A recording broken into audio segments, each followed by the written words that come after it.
நாம் நல்ல நல்ல செய்திகளை ஒவ்வொரு இலக்கிய இதிகாசங்களினுடைய வழி நின்று பார்த்து வருகின்றோம்.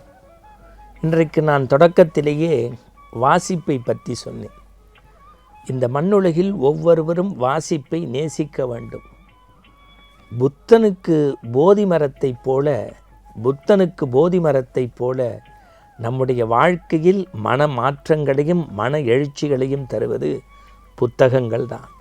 அதுவும் ஆன்மீக புத்தகங்கள், அறப்புத்தகங்கள், நீதி புத்தகங்கள் இந்த மண்ணுக்கு தந்தது ஏராளம் தாராளம்.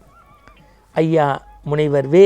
இறையன்பு IAS அவர்கள் அண்மையிலே உலகை உலுக்கிய உன்னத வாசகங்கள் என்கின்ற புத்தகத்தில் அற்புதமான பல ஆன்மீக தகவல்களையும் தொகுத்து எழுதிய அந்த கட்டுரைகளை படிக்கக்கூடிய ஒரு வாய்ப்பை பெற்றேன். மனிதநேயத்தின் அடையாளம்தான் இறைக்கான வாசல், மனிதநேயத்தின் அடையாளம்தான் இறைவனுக்கான வாசல். நீங்கள் இராமாயணம் படிப்பது, பகவத்கீதையை வாசிப்பது, பெரிய புராணத்தை நேசிப்பது, இன்னும் சொல்லப்போனால் நீங்கள் விவிலியத்தையும் குரானையும் வாசிப்பதை விட அதன் வழியில் நீங்கள் நேசித்து நடக்க வேண்டும். அதுதான் உண்மையாகவே மனிதநேயத்தினுடைய அடையாளமாக ஆண்டவனுக்கு அழைத்து செல்லக்கூடிய வாசற்படிகள் என்று அந்த கட்டுரை தொடங்குகிறது. விவிலியத்தை பற்றி சில செய்திகளை அதில் குறிப்பிடுகின்றார். ஆங்கில இலக்கியத்திற்கு பைபிள் என்கின்ற விவிலியம் தந்த கொடையும் வாசகங்களும் ஏராளம் தாராளம். இப்போ உதாரணத்துக்கு பார்த்தீங்கன்னா, மண்ணிலிருந்து மண்ணிற்கு செல், மண்ணிலிருந்து மண்ணிற்கு செல், கொடுத்தவனே எடுத்து கொண்டான், அண்டை வீட்டானையும் நேசி, வலதுகை கொடுப்பது இடதுகைக்கு தெரியக்கூடாது. இதைவிட ஒரு வாசகம் சூரியனுக்கு கீழ் எதுவும் இல்லை. இது போன்ற நம்முடைய நெஞ்சத்தை நெகிழச் செய்ய, நேசக்கதவை திறக்கச் செய்யக்கூடிய வாசகங்கள் விவிலியம் மூலம் ஆங்கில இலக்கியத்திற்கு வந்ததை நாம் அறிவோம். ஆனால் ஒற்றை வரியில் எழுதுகின்றார்கள், உண்மையிலேயே மனிதநேயத்தின் அடையாளம் எது என்றால், தூய்மை இழக்கும் மனிதன் பிற மனிதர்களாலே, சுற்றி இருக்கும் மனிதர்களாக தூசிக்கப்படுவான். அப்படின்னா நம்மளை சுற்றி யார் இருக்காங்களோ அவர்களே நம்முடைய அறம் தவறிய செயலுக்கு நம்மை தூற்றுவார்கள். இதை உங்களுக்கு புரிகிற மாதிரி எளிய வகையில் சொல்லணும்னா, எது மனிதநேயம்? உங்களுக்கு தெரியும், மார்ட்டின் லூதர் கிங் அமெரிக்காவை புரட்டி போட்டிய அவரை இயல்பான ஆன்மீக வழிக்கு இந்த கதையில் எடுத்துச் சொல்கின்றார்கள். மார்ட்டின் லூதர் கிங்கனுடைய விரல் விட்டு எண்ணக்கூடிய வித்தியாச பேச்சுகளில் ஒன்று, எனக்கு ஒரு கனவு இருக்கிறது, எனக்கு ஒரு கனவு இருக்கிறது.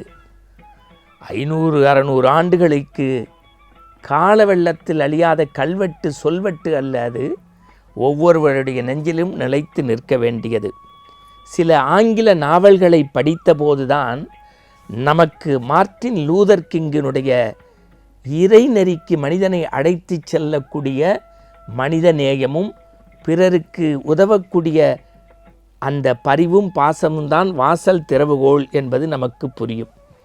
இப்போ ஒரு ஆங்கில இலக்கியத்தை மார்ட்டின் லூதர் கிங்கினுடைய விஷயத்திற்காக மொழிபெயர்த்த விஷயத்தை அப்படியே சொல்கின்றேன் பாருங்க.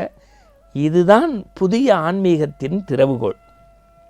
குஷ்வந்த் சிங், அவருக்கு எப்போதோ யாரோ ஒருவர் சொல்லி வைத்திருக்கிறார்கள், நீங்கள் அமெரிக்கா செல்லக்கூடிய வாய்ப்பு வந்தால் உங்களுடைய கைப்பையையும் உடைமைகளையும் ஆப்பிரிக்க மனிதர்களிடமிருந்து, குறிப்பாக கருப்பின மக்களிடமிருந்து பாதுகாத்து கொள்ளுங்கள்.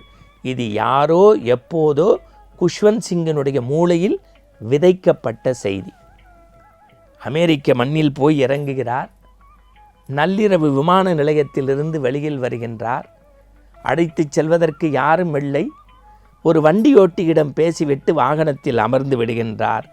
ஒரு ஆப்பிரிக்க இனத்தைச் சேர்ந்த வண்டி ஓட்டியோடு பேச்சு கொடுக்கின்றார். உணவு விடுதி, தங்கும் விடுதி செல்வதற்கு 2 மணி நேரம். கைப்பையை வைத்து கொள்கின்றார். தன்னுடைய மணிப்பர்ஸை பத்திரப்படுத்தி கொள்கின்றார். அச்சத்தோடே பேசிக்கொண்டே வருகின்றார் இவரும் அவருமாக. அவருடைய மனதில் யாரோ எப்போதோ எங்கோ விதைத்த ஒரு மூளையின் நெருஞ்சி முள் உறுத்தி கொண்டே இருக்கின்றது. விடுதி வந்தவுடன் அவர் இறங்கி தன் கைப்பையிலிருந்து பணத்தை கொடுக்கிறார். அந்த ஆப்பிரிக்க மனிதன் சொன்ன செய்தி, என்னுடைய ஞான குருவாக இந்த மண்ணில் நாங்கள் மதிக்கக்கூடிய மார்ட்டின் லூதர் கிங்கினுடைய வழிகாட்டி என்று சொல்லக்கூடிய அண்ணல் அகிம்சையின் பிறப்பிடம் மகாத்மா காந்தி தேசமாகிய இந்தியாவிலிருந்து வந்திருக்கக்கூடிய உங்களிடமிருந்து நான் பணத்தை பெறுவது அன்புடைய செயலல்ல, அறமுடைய செயலல்ல என்று கைப்பட்டிகளை அறைக்குள் வைத்துவிட்டு, இது இன்று எனக்கு சேவை செய்வதற்கு இறைவன் கொடுத்த வாய்ப்பு என்று கைகூப்பி சென்று விட்டார். நண்பர்களே, அந்த மார்ட்டின் லூதர் கிங்கினுடைய அந்த அருங்காட்சியகத்திற்கு அண்மையிலே நேரில் சென்று அமெரிக்க மண்ணில் பார்த்து அந்த செய்திகளை படித்த போதுதான் பகவான் ராமகிருஷ்ணர் சொன்ன செய்தி வந்தது.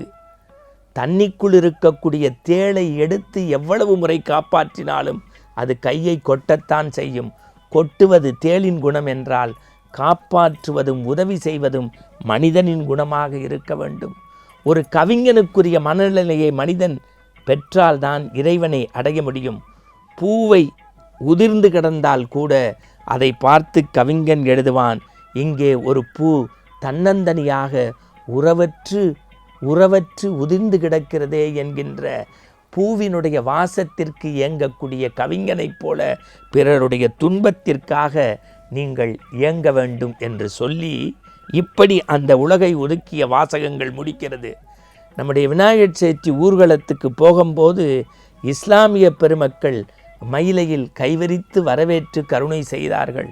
நாகூர் தர்கா கூட்டில் சந்தனக்கூடு சென்றபோது இந்து பெருமக்கள் சந்தன மாலையும் சால்வையும் அணித்து அதை கொண்டாடினார்கள் என்று சொல்லக்கூடிய வாசகம் காஞ்சிபுரத்தில் மதம் பிடித்து யானை ஓடவில்லை, சில மதங்கள் பிடிக்காததனால், அவர்களுடைய செய்கை பிடிக்காததனால் ஓடியது. புத்தனையும் ராமானுஜரையும் ராமகிருஷ்ண பரமஹம்சரையும் விவேகானந்தரையும் வள்ளலாரையும் வாசிப்பதல்ல மனிதநேயத்தின் அடையாளம், பிறரை நேசிப்பது. அதுவே ஆனந்த அளவுகோல். மீண்டும் நாளை சந்திப்போம். வணக்கம்.